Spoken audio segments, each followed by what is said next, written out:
What's up, YouTube? So, driving out to my Ski-Doo guy. He has a 55-gallon drum of oil that the used oil place went $450 to drive out and remove for him. And I said, well, I'll come pick it up free, and then I'll have my recyclers take it, because they take it for free. So anyway, 85. This has been a tough week of business for me. Monday we were closed. Tuesday was soft. Wednesday ramped up a teeny tiny bit. But speaking of Wednesday,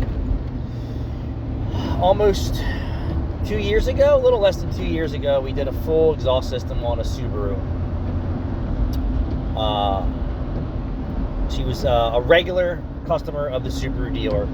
So the Subaru dealer told her that obviously they needed a whole system. She's never been to my shop. Supposedly dealer serviced from day one. So the dealer says you need a whole new system, blah, blah, blah. It's $4,500 or some shit like that. So we're like, confirm what her problem was, check engine lights on for cat efficiency, high mileage vehicle, needs a whole exhaust system, everything's rusted out in the back.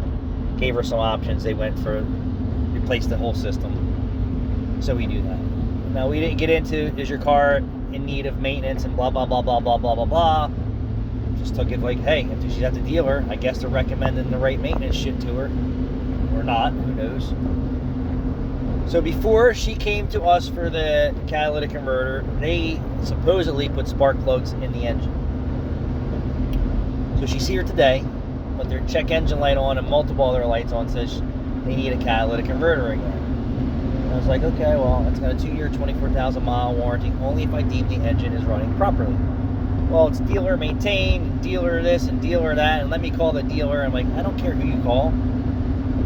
You drove the car almost 2 years without a problem on this catalytic converter, and now you have a problem. Something's causing the problem, just like it caused the problem a year and a half ago that wasn't resolved by your Magic Master dealership technicians. So I said, all right, $200K, I want to do a fuel injection service, a throttle body service, induction service. I pull the air filter out. It's fucking completely clogged and matted. I said, 200,000 miles. I want to put new coils and plugs in it. Give her an estimate for warranty replacement. The converter pays labor only, plus all the required needed maintenance. I pull the oil dipstick out. It's a quart low, maybe more on oil. Obviously burning oil. I go and check the oil sticker. The dealer recommended a 5,000 mile oil change. She decided she was just going to drive it 6,000 miles. You do not do that with high mileage vehicles. Put the car up in the air, do an undercarriage inspection, right front axles, blowing grease all over the place. So to me, this car is unmaintained, okay? The air filter's fucking clogged. What does that tell you? Throttle body's probably dirty. Who knows what else is wrong with the car? So the lady declines all the work. I said, Rachel, put on a receipt, make sure she's crystal clear that her engine light comes on in a week, 2 weeks. There's no warranty. She even declined putting 1 quart of oil in her engine today. So she brings in a pile of receipts from the Subaru dealer, and I said, I don't care what you show me there. That doesn't mean shit. The dealer could have never put spark plugs in there. And they're in too difficult of a spot on a Subaru for me to tell you if they did or they didn't. And I don't really care if they did or didn't. Your air filter's clogged. You're overdue for an oil change. Your engine's low on oil. This vehicle is an unmaintained vehicle at present time, in my opinion. Oh no! I get everything done at the dealer. Mountains of dealer receipts. So I don't care what you're showing me here. Something's not being done right. And so she declined all the work, and that's the way it goes. I'm not going to argue with people. I'm just going to say, I'm the service provider, and your warranty is now over. You don't even get the remainder of the 2-year warranty because now you have an underlying problem that you don't want to resolve. Why the dealership a year ago with a 200,000 mile vehicle wouldn't replace the coil boots or the coils makes no fucking sense to me. She showed me the receipt for spark plugs. Big deal. How many technicians say they did the job and don't do it? I see it all the time. She's like, well, they just replaced the air filter in July. Lady, that air filter wasn't replaced this July or last July or the July before this. It doesn't get clogged like this, packed with dirt and debris in the fins. So, and I said, and she goes, well, we know about the axle. We just had them do brakes and tires. So they told you the axle throwing grease all over the back of your brakes and caliper and your wheel is good. Well, we have time. I said, well, that tells me the quality of the Subaru dealership there.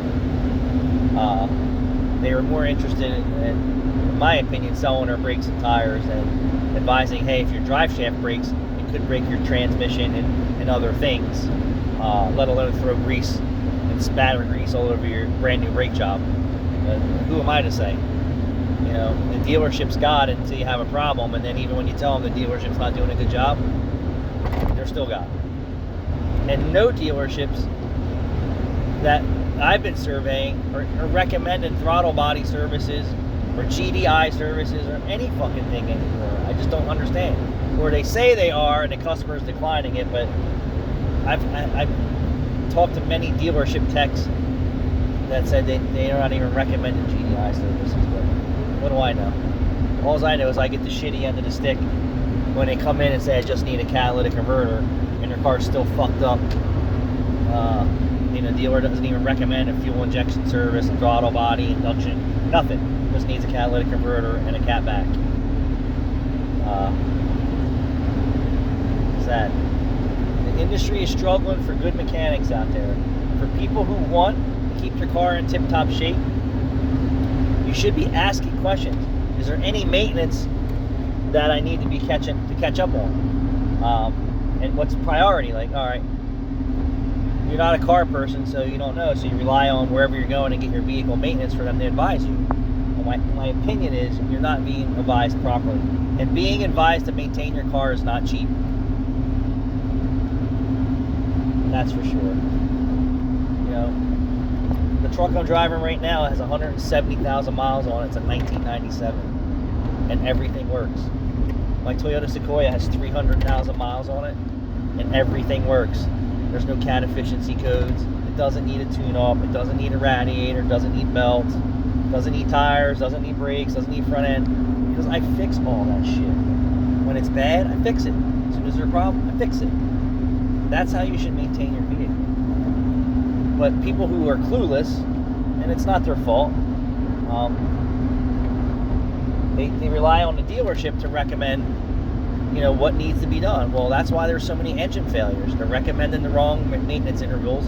They're not recommending any maintenance. That's why transfer cases and differentials are blowing up.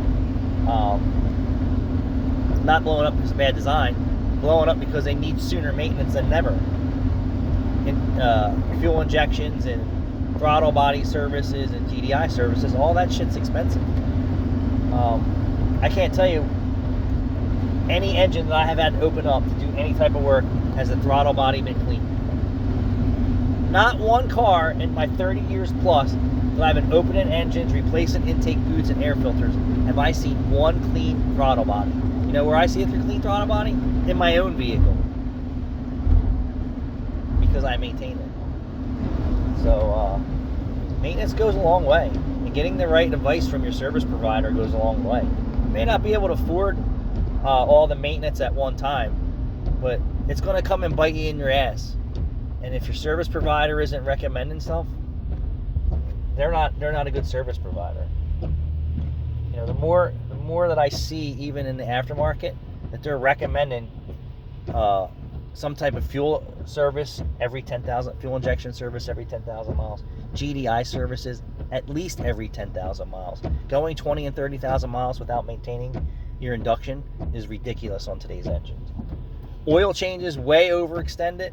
People don't listen. There you go, lady with Subaru, 200,000 miles. Going past the dealership's recommended oil change on a 200,000 mile car. Burning oil, right? Where did the quart and a half of oil go? Right in the catalytic converter.